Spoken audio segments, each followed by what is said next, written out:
दोस्तों कैसे हैं आप? दोस्तों नरेंद्र मोदी ने एक ऐसी बात कही जिसके बाद कंट्रोवर्सी बहुत ज़्यादा तेज़ी से बढ़ गई है। उन्होंने 3 फ़िल्मों के नाम लिए हैं और कहा है कि ये फ़िल्में बनी हैं लेकिन विपक्ष ने इनको मेरे से जोड़कर देखा है और कहा है कि ये प्रोपेगेंडा मूवी है। आप समझ गए होंगे।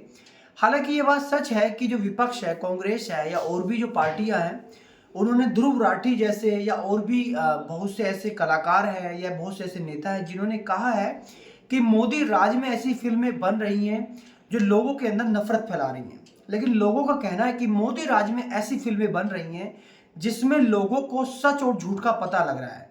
पहले मूवीज होती थी जिनमें केवल जो बलात्कारी होता था वो केवल पंडित होता था, पुजारी होता था, और जो फिल्म के अंदर एक भी अगर मुसलमान होता था वो सच्चा देशभक्त दिखाया जाता था।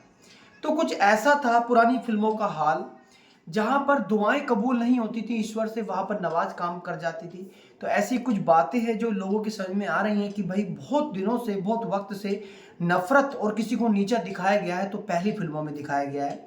तो अब बात करें तो नरेंद्र मोदी ने ऐसी कौन 3 फिल्में जिनका नाम लिया है। उन्होंने कहा है कि भाई जो ये मूवीज हैं इनके बारे में विपक्ष कह रहा है कि आरोप लगा रहा है कि मेरे कहने पर ये मूवी बनी है। लोगों का कहना भी था, जैसे धुरंधर फिल्म है, उन्होंने नाम लिया।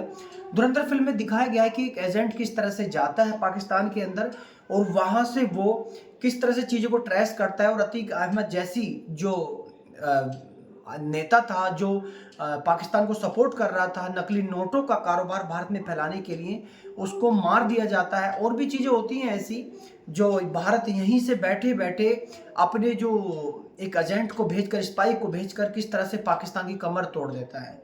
तो इस मूवी में कुछ भी गलत नहीं दिखाया गया। अतीक अहमद और नरेंद्र मोदी जी का रातों रात ही जो भाषण के बारे में बोलना था कि इस तरह से जो है नकली नोटों की खेप भारत में आ रही है, जाली नोटों की, इसके लिए फैसला लिया जा रहा है, वो झूठ भी नहीं था और पाकिस्तान से इतनी बड़ी खेप आ ही रही थी।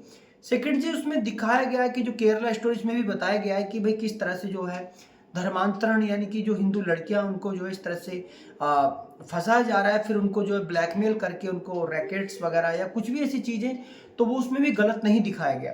तो कहीं ना कहीं जो विपक्ष है वो कह रहा है कि झूठ है, नफरत फैलाई जा रही है।